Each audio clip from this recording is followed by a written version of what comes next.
Coworker steals my lunch, so I put ghost peppers in my food. So I like to bring my own food into the office, and we have a fridge to put things into, and I have food tubs with my name on them. A coworker would sometimes, quote, not see people's names on food and think it was theirs, so they'd heat it up and eat it and then apologize after the fact. They did this enough for it to be an annoyance to their coworkers, but not enough for our employers to really care. This has been happening with my food for once or twice a month. Last month I'd had enough, and I like spicy food, but I don't bring it into the office as sometimes I'll let people try some of my food and my cooking. I ordered a bag of ghost chili peppers and put the full bag into a big pot of chili that would last for several days. I took this into the office and had it for lunch every day. Midweek, my lunch went missing, and I was waiting for the person who was stealing my lunch to get a shock when they ate it.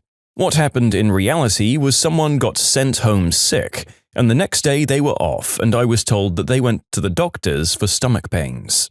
2 weeks went by, and the coworker who was off refused to talk about it and said HR was involved, so I knew they were going to try and get me fired. I went home and ordered another bag of ghost chilies and made another batch of my chili, this time with only one of the chilies in a single tub. I put this in the freezer, and the following Monday I was told I had an HR meeting that day. I refused and said they needed to give me 24 hours to find someone to come into the meeting with me, and the next day I had my manager come into the meeting and I brought in my now heated ghost chili infused chili. The long and short is I was told I could be fired for trying to poison the person who was stealing my lunch, and I asked if they admitted to stealing people's lunches, which they did. I then said I have a batch of the chili in question with me and I like spicy food. My liking spicy food shouldn't stop me from having it at work since it doesn't smell when heated like fish does, and my manager agreed it was on the person who took my lunch without knowing how spicy it was, and I shouldn't be held liable if they eat something of someone else's that doesn't agree with them. My manager and I then ate some of the chili and offered it to the people in the meeting, some of whom tried it and agreed that while it was spicy, it was clearly what I liked as I was fine eating it. The meeting ended and nothing happened. I wasn't taken into another meeting and my lunch wasn't taken anymore. But the person who'd stolen our lunch got a slap on the wrist and was allowed to stay at work. Lunches started to go missing again, so my manager went to HR to say that lunches were going missing and he knew who was taking it and had proof this time. When they asked for the proof, he presented the meeting record with the line highlighted where they admitted they'd stolen lunch, and the line where HR had said this was not what the meeting was about. The culprit was fired the next day for theft of property and told they wouldn't be given a reference. In short, a coworker was eating other people's lunches, so I, quote, poisoned them and got fired. Am I the jerk? I've never had a coworker do this, but it seems like a guaranteed way to put a target on your back if people ever realize that you're the culprit.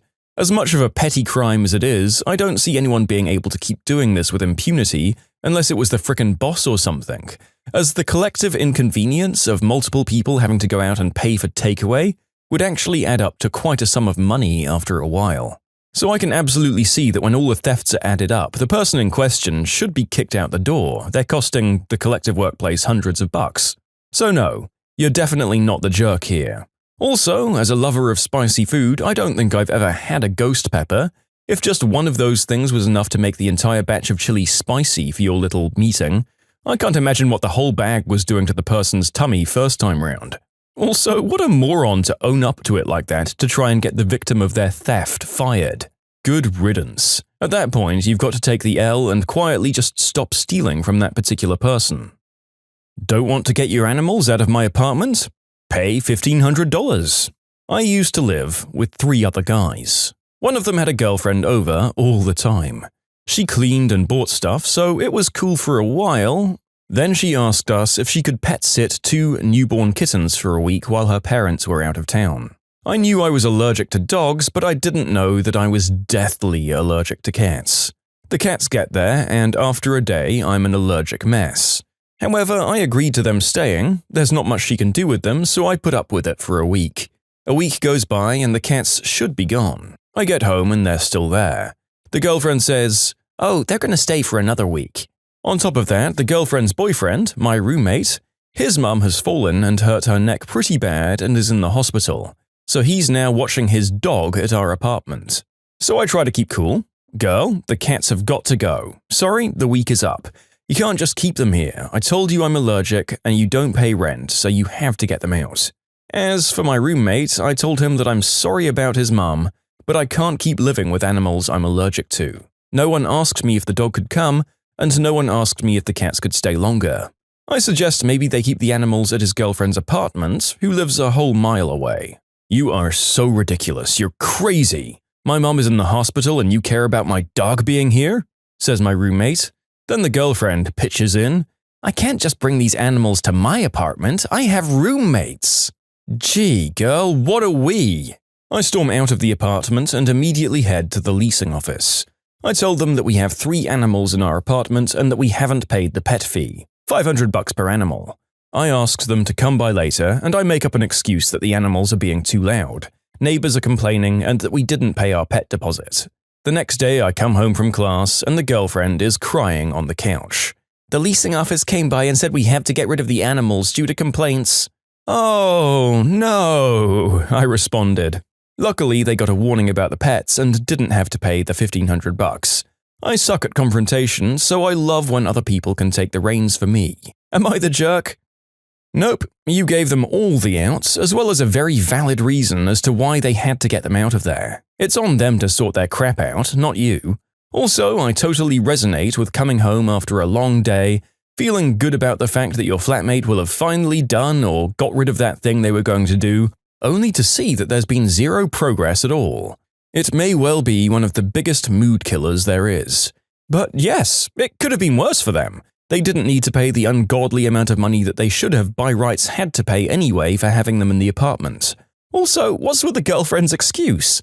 I can't take them home, I have flatmates? Oh, but you don't give a crap about the flatmates of your partner, right? Bizarre disconnect on her behalf. You're definitely winning for finding ways to get them out of there without even incriminating yourself. Well done. Am I the jerk for letting my mother and sister-in-law find my hubby and mine's bedroom toys because I suspected they snooped in my drawers? My husband and I have been dating for 6 years and married for 4. We have a 3-year-old baby boy, and since we don't plan on having more children, I told my husband that I wanted to get my chest redone because I wanted them more perky, so I had surgery last year. My mother-in-law has always been sniffy because my husband is her only son. We've gone low contact over the years because she's overbearing with him and dismissing with me. Things got a little better when our baby was born, but after my surgery? Oof. It's like I wrote on my forehead, "Look at my chest. I want to cheat on my husband." She's always implying that I did it for male validation. Yeah, your sons, for frick's sake. She'll say that I'll leave my husband, that I look like a working girl because I wear stuff that shows them off, and that I could have gotten them a little smaller, everything. She also complains about my clothes and undies a lot because no married woman with a child should dress like this. And see, that's what stung me because how would she know? I suspected she was going into my drawers, but my husband told me that she could never. Then she made a comment about a cute set of lingerie that shows basically everything, and I was confused. I asked how she'd know that I have it, and she said she saw it in the washing machine. But I prefer to wash my sets by hand so that the lace lasts longer. Anyways, we've recently changed our bedroom, and I had an idea to put an end to this when I was restocking my drawers. I used one in my vanity to put all of my husband's and my adult toys, a few sets, and a dirty letter that he wrote to me once. My mother-in-law visited us a few times and said nothing, so I did feel bad for accusing her. But yesterday she was here with my sister-in-law, and my husband and I were in the kitchen cooking for them. We heard my mother-in-law calling us, and when we went to our room, they were standing next to my open drawer.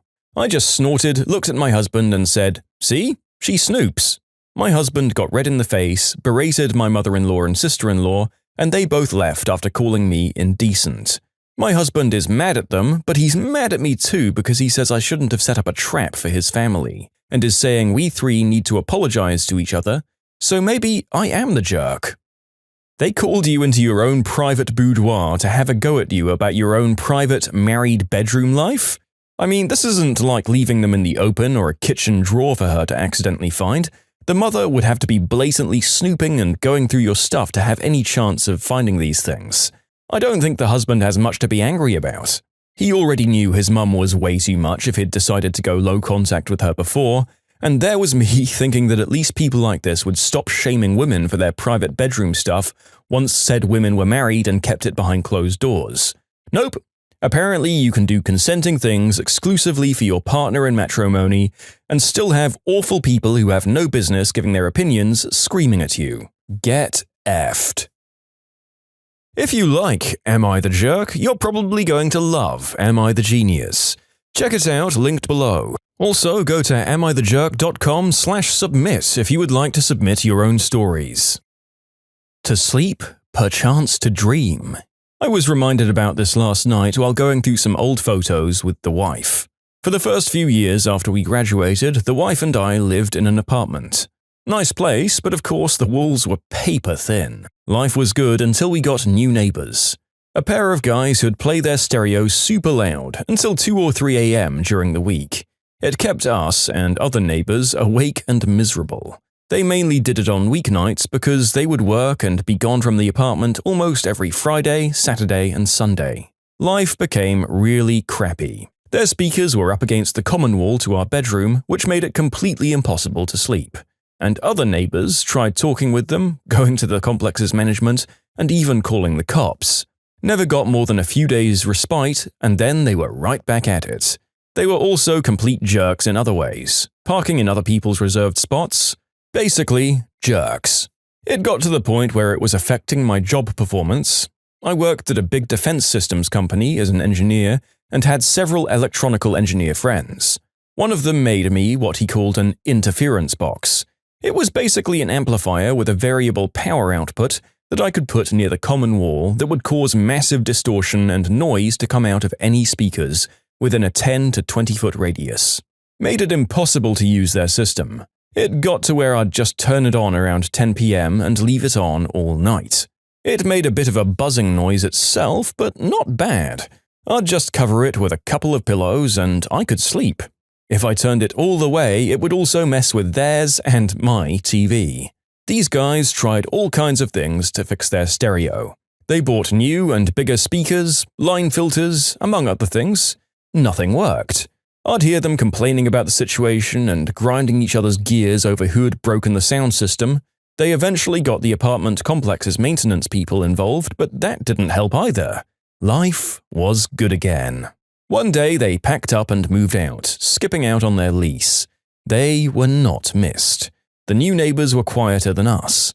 Stayed in the apartment until we bought our first house 6 months later. I think everyone who's ever lived in a low-income block of apartments is feeling a sort of vicarious joy at what you accomplished here, author. I love that what you did was enough to make them spend hundreds, if not thousands, in new equipment and unretrieved lease. I do wonder whether your sound-killing machine worked in a direction or a radius, though, because you potentially stopped a whole bunch of people from being able to watch TV, depending on how powerful that thing is. A few more evil commenters suggested using a powerful electromagnet in the direction of the speaker to actually destroy their radios. That probably comes closer to vandalism, but who knows? If they continually disrespect everyone else's need for sleep, maybe it would have been an acceptable measure in everyone else's eyes after long enough. Everyone, please note that this channel does not condone using these devices to disrupt the lives and destroy the property of your neighbors. Are we covered? We're covered for liability now? Great. I think we're covered.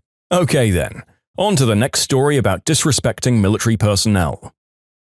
You're a naval officer and we'll show you the respect you deserve? Yes, sir. Hello, folks. A while back I was stationed in Pensacola, Florida as a trainee for learning to be an IT for the Navy. Every morning our class would meet at the end of a long stretch of walkways where we'd march as a unit down to our classrooms building. Now, this base is primarily manned by enlisted personnel. For the uninitiated, we are the lower-ranking personnel, and when we encounter an officer, we're required to render a hand salute.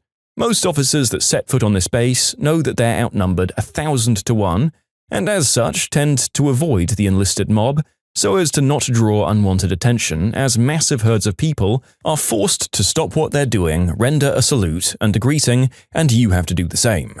Cue our brand new lieutenant.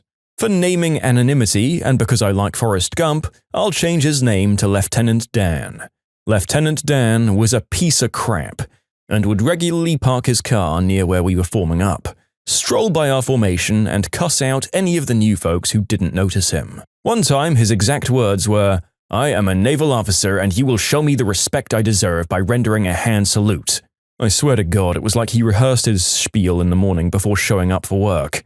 What Lieutenant Dan didn't know is that us lowly enlisted folks are petty. What he also didn't know is that sometimes on rare days, where it was too hot in North Florida to safely march in formation, we would all be allowed to walk ourselves home down the long half-mile stretch. Well, one summer day, with maximum humidity and heat so hot you could fry an egg on concrete, we were all allowed to walk ourselves back to the barracks. As we were walking in the distance, my class sees the all-too-familiar stride of Lieutenant Dan coming our way. A plan is hatched as we begin spacing ourselves out several meters apart and marching one by one down towards him. I was one of the middle-of-the-pack folks, and I got to see the look on his face as the first salute and polite good afternoon was rendered, followed by another as soon as his arm went down, then another, and then another. By the time he got to me, he was sweating. He even shouted at us, "You don't need to salute." Try as he might though, our class decided that all 20-plus students in my class, and a few others nearby, would render him his proper salute during the sweltering half-mile walk down the path. I can't confirm this or not, but apparently he was pretty angry at the end and cussing everyone out pretty loudly. His uniform was all stained from sweat. All I know is that from that moment on, when we saw him park his car, he'd get out, look at our class, and walk well around us out of hand salute range. You've got to love the military. In short, officer asked for a salute, and 20 or more of us complied in the Florida sun. One by one. Well, I for one am just glad that Lieutenant Dan could finally afford to get his legs back after that whole bubblegum shrimp business. Okay, so at first I thought that maybe he was just a stickler for the rules and doing it to assist in training the new recruits. But it actually does sound like this guy just reveled in having people who were forced to salute him. The best part is that he almost certainly couldn't complain about this to anyone. Troops have to salute their superiors, and the only things you can really do to complain about someone in the army is to report when someone commits an offense in gross violation of the rules, none of which these guys were doing. So the poor jerk has to just slink by everyone for the rest of his time at the base and live with the fact that they're almost certainly just snickering at him behind his back. Fitting revenge, well done, author. I'm not allowed to take Ubers unless it's to the main airport? Fine. This happened years ago. In Toronto, there's a small island airport close to downtown, and then the full-on Pearson International Airport. Once every 2 weeks or so, I'd have to travel, so I'd usually book my flight through the island airport since it would be cheaper and my office was downtown, so it took literally 15 minutes to get to. And there's no real customs or anything, so you can show up 30 minutes before your flight departs and be good to go. If my flight was at 1 p.m., I'd leave the office at noon and make it with time to spare. One day, I got my expense request denied for the Uber that took me to the airport because it was, quote, close enough to walk and as per company policy, taxi and Uber is only for Pearson. All of this fuss over a $12 expense which I'd been doing for months. Okay, fine.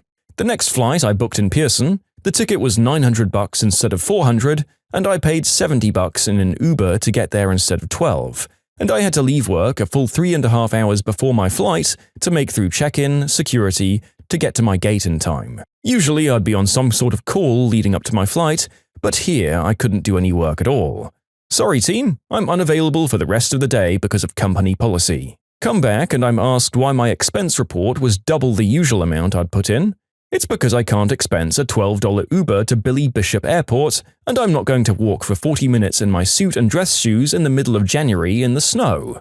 2 months later, and it's now cost them $2,000 over what I'd usually have spent, and some of the flights in that time were over $1,000 versus the $400 at the island airport.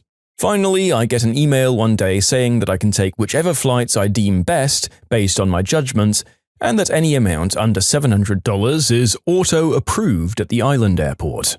Now I get to eat a nice meal and sometimes upgrade myself to premium seats and still fall within the budget. Classic travel department compliance story. These seem to happen so often and they never actually seem to listen to reason or words, so I can't even really think that the author took his revenge too far. He offered them tangible, demonstrable consequences as to their policy and forced them to notice. And even with this going on, it took them months to getting around to offering an alternative. Actually, I kind of envy him because he came out a little better off than before, as he seems to be using the extra legroom in the budget to offer himself sweet perks. So following company policy to the letter did net him a gain, just not in the way that we'd usually expect. Although I can't imagine being a valuable enough employee that I can waste $2,000 of company money and not at least get the chewing out of a lifetime, even if they do change the policy. It's nice to be you, author, I guess.